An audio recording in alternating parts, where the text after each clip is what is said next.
Bismillahirrahmanirrahim. Assalamualaikum warahmatullahi wabarakatuh. Ikhwatal iman a'azzakumullah. Bersyukur kepada Allah dengan mengucap alhamdulillahirabbil alamin. Bersalawat kepada Nabi dengan mengucap Allahumma sholli ala sayyidina Muhammad. Ma'asyiral muslimin rahimakumullah. Sudah sering atau sudah banyak kajian yang membahas tentang para sahabat-sahabat Rasul, ashabul Rasul atau ensiklopedia sahabat. Namun pada kesempatan kali ini justru kita ingin membahas tentang para penentang dakwah Nabi Muhammad SAW. Sejak fajar dakwah menyingsing di cakrawala dunia, tidak sedikit aral dan hambatan yang menghalangi sampainya sinaran cahaya tersebut. Dan Rasul adalah pembawa cahaya tersebut. Syekh Mutawalli Asy-Sya'rawi mengatakan dalam kitab tafsir beliau bahwasannya sesungguhnya musuh-musuh Nabi Muhammad atau musuh-musuh yang menentang kerasulan atau risalah Nabi ini justru mempunyai peran atau faedah tersendiri. Dengan demikian, dengan adanya mereka, justru kita semakin tahu atau semakin gampang untuk membedakan yang mana yang hak dan yang mana yang batil, mana yang kebenaran dan mana kezaliman. Untuk pertama kali ini kita bahas, mari kita gali lebih dalam siapa orang atau Fir'aunnya umat Islam. Beliau adalah Abu Lahab. Siapa beliau? Secara nasab, seorang aristokrat Mekah atau pembesar Bani Hashim, Abdul Muthalib. Beliau memiliki beberapa orang istri. Di antara lain istri beliau adalah Fatimah, yang kemudian dari Fatimah ini melahirkan beberapa orang anak, antara lain Abdullah, Zubair, Abu Thalib. Abdullah ini punya kembaran beliau namanya Ummu Hakim. Nah, selain itu saudara beliau adalah Atikah, Barrah, dan Ummu Umaymah.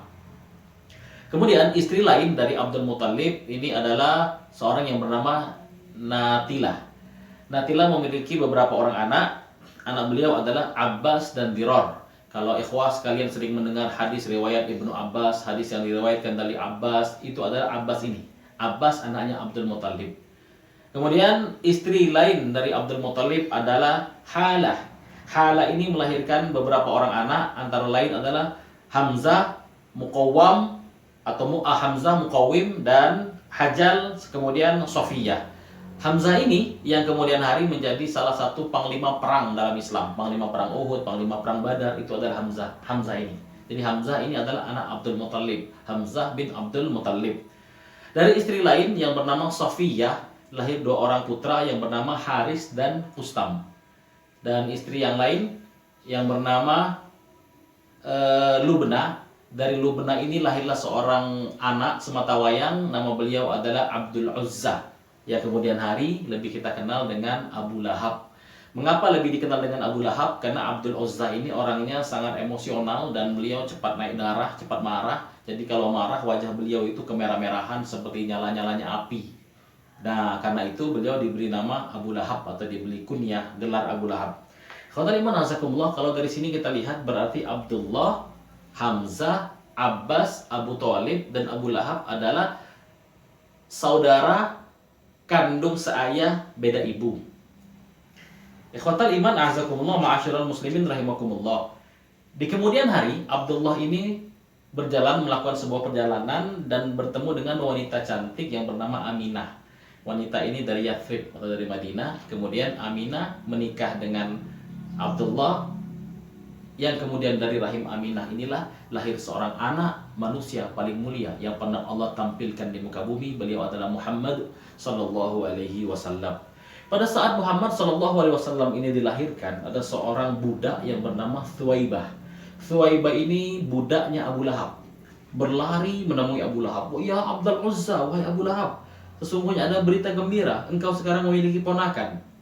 Namanya Muhammad, bayi tampan luar biasa." Sesuai prediksi Thuwaibah, Abdul Uzza atau Abu Lahab ini sangat bahagia. Saking bahagianya beliau tidak berhenti tersenyum. Kemudian beliau tidak berhenti tertawa saking bahagianya. Thuwaibah tadi yang adalah budak dari Abdul Uzza atau Abu Lahab langsung bebaskan. "Engkau aku merdekakan." Saking bahagianya. Dan dalam riwayat juga disebutkan bahwa Thuwaibah ini kemudian hari menjadi ibu susunya Muhammad SAW sebelum Halimatus Sa'diyah.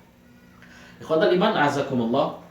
Abu Lahab ini memiliki seorang istri yang bernama Arwah bintu Harb. Arwah bintu Harb adalah kakak kandung dari Sufyan bin Harb, pimpinan Mekah. Nah, dari pernikahannya Abu Lahab bersama Arwah binti Harb ini melahirkan 3 orang anak, Utbah, Mu'attib, dan Utaibah.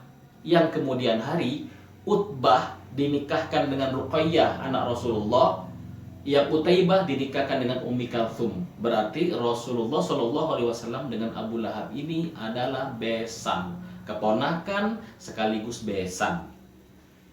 Khotaliban azakumullah. Lalu dari mana awal permusuhan mereka?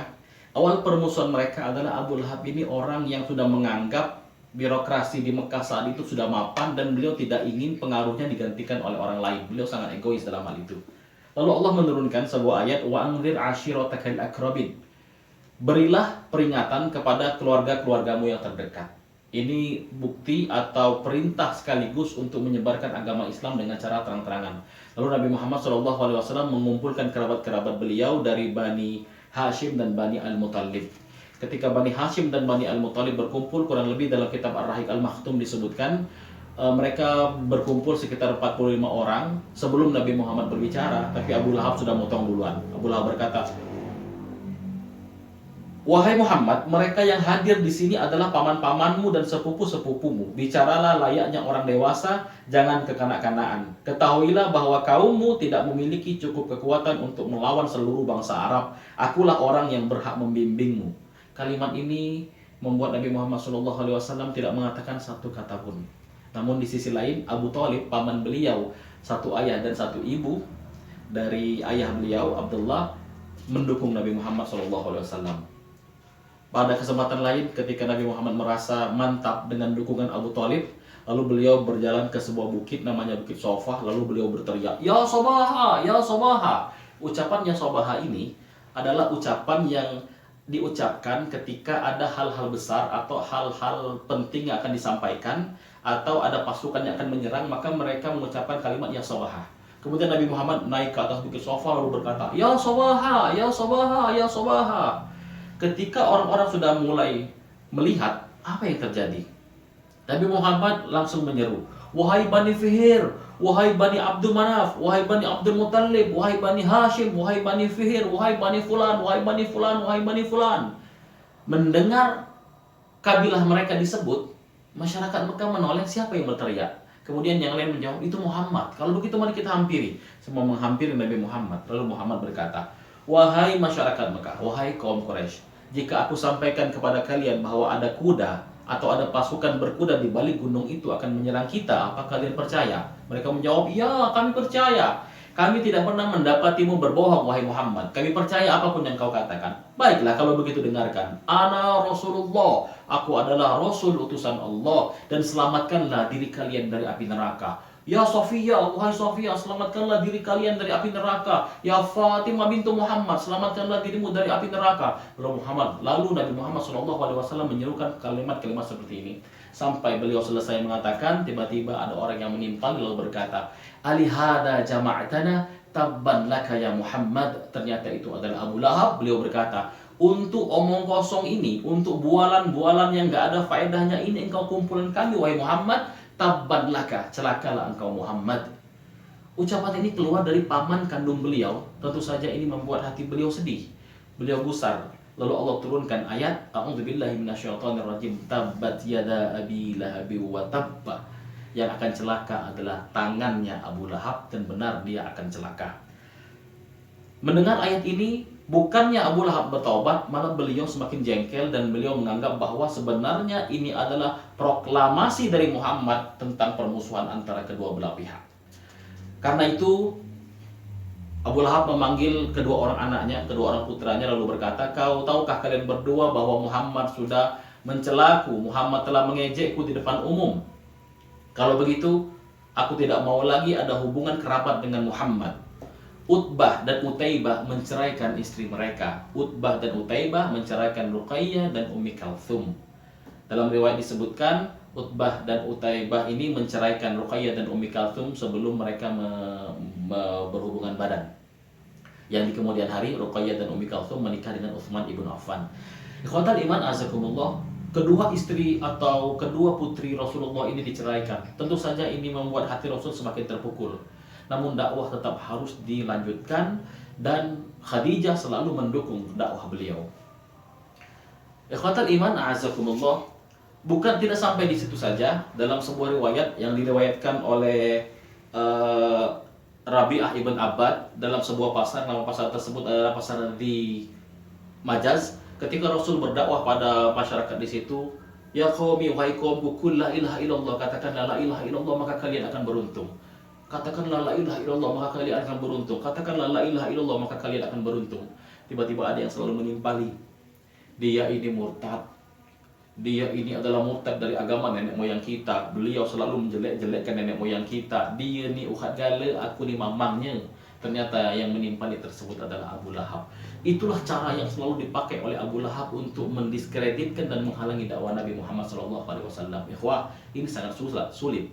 Karena kalau yang menghalangi itu paman sendiri, itu malah jadi sulit.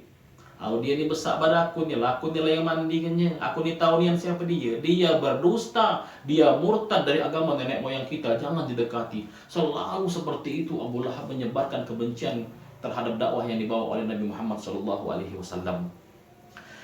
Khotal iman azakumullah, itulah Nabi Muhammad, Abu Lahab. Saking bencinya beliau dengan Nabi Muhammad. Jadi ini rumah Abu Lahab, ini rumah Uqbah bin Abi Mu'aid, di tengah rumahnya Rasul. Jadi Rasul ini diapit oleh dua tetangga yang sangat jahat dengan beliau, dua tetangga yang sangat membenci beliau. Nah, khotal iman azakumullah, saking bencinya Abu Lahab ini selalu melempari rumah Rasul dengan kotoran unta, kotoran sapi, kotoran apapun selalu dilempar. Beliau sendiri yang melempar dengan tangannya. Sampai suatu ketika Hamzah lewat dan Hamzah melihat, lalu secara diam-diam Hamzah ambil kotoran tersebut dan Hamzah lemparkan ke Abu Lahab. Sejak saat itu Abu Lahab tidak pernah lagi melempari rumah Nabi Muhammad, tapi dia ngupah orang lain untuk melempari rumahnya Nabi Muhammad SAW. Tidak berhenti. Dan Abu Lahab ini akan sangat bahagia sekali jika ada seorang atau orang lain yang juga ikut bersama dia membenci Muhammad. Dalam riwayat beliau pernah bertemu dengan Hindun. Wahai Hindun, apakah engkau telah membantu Latta dan Uzza? Latta dan Uzza ini adalah berhala yang disembah pada saat itu. Hindun menjawab, ya, aku sudah berbakti kepada Latta dan Uzza, aku juga membenci Muhammad. Dengan begitu Abu Lahab ini sangat bahagia. Pokoknya dia sangat bahagia kalau ada orang yang membenci Muhammad dan dakwah yang dibawa Nabi Muhammad SAW. Puncaknya pada tahun ke-7 kenabian, ketika awal mula ide membasmi atau menutup, menyetop dakwah Nabi Muhammad adalah dengan cara membunuhnya, maka Bani Hashim justru membela Nabi Muhammad. Tidak bisa begitu, ini adalah dari kaum kami. Akhirnya Bani Hashim ini dikucilkan oleh kaum-kaum yang lain, kemudian Bani Hashim diboikot. Dengan boikot tersebut, Bani Hashim tidak boleh berhubungan kegiatan sosial, ekonomi, tidak boleh bergaul sehari-hari, tidak boleh ada transaksi jual beli dan lain-lain. Akhirnya Bani Hashim mengalami masa-masa yang sangat sulit. Khotal iman azakumullah, itulah kejahatan-kejahatan yang selalu dipelopori oleh paman beliau Abu Lahab dari Bani Hashim. Justru Abu Lahab sendiri berpihak pada musuh dan memusuhi Bani Hashim. Ma'asyiral muslimin rahimakumullah, akhir tragis dari perjalanan Abu Lahab adalah ketika perang Badar. Karena beliau sudah merasa tubuh beliau sudah tua dan beliau tidak bisa berperang, beliau tidak bisa ikut dalam perang Badar, tapi beliau tidak pernah ingin ketinggalan kesempatan untuk mencelakakan kaum muslimin. Beliau memanggil Ash bin Hisham lalu berkata, wahai Ash bin Hisham, kau punya hutang sama aku. Iya benar. Kau tidak perlu membayar hutangmu, dengan satu syarat, kau wakili aku jadi perang, ikut perang di perang Badar. Kemudian Ash Ibn Hakim ikut perang mewakili Abu Lahab, dan pada perang Badar tersebut beliau terbunuh oleh Umar ibn Khattab. Ikhwatal iman azakumullah, sepulang dari perang Badar, Abu Lahab bertanya, bagaimana? Apa yang terjadi di sana? Kita kalah, kekuatan dari Mekah bisa dikalahkan oleh kekuatan dari Madinah. Lalu beberapa hari setelah itu Abu Lahab mengalami sakit, beliau jatuh sakit. Sakitnya adalah usus beliau yang membusuk. Saking lamanya membusuk, akhirnya beliau wafat, dan jenazah beliau menimbulkan bau yang tidak sedap sampai masyarakat tidak ada yang berani memandikan jenazah beliau karena takut tertular dengan penyakit beliau. Dalam riwayat bahkan anaknya pun tidak bersedia untuk memandikan jenazah beliau. Jadi dikisahkan pemakaman Abu Lahab tersebut ketika badannya sudah timbul bau yang sangat busuk, hanya dibuatkan lubang, kemudian didorong-dorong pakai kayu sampai jatuh ke dalam lubang dan dilempari batu, lalu ditutup dengan tanah sehingga terkubur dengan cara seperti itu.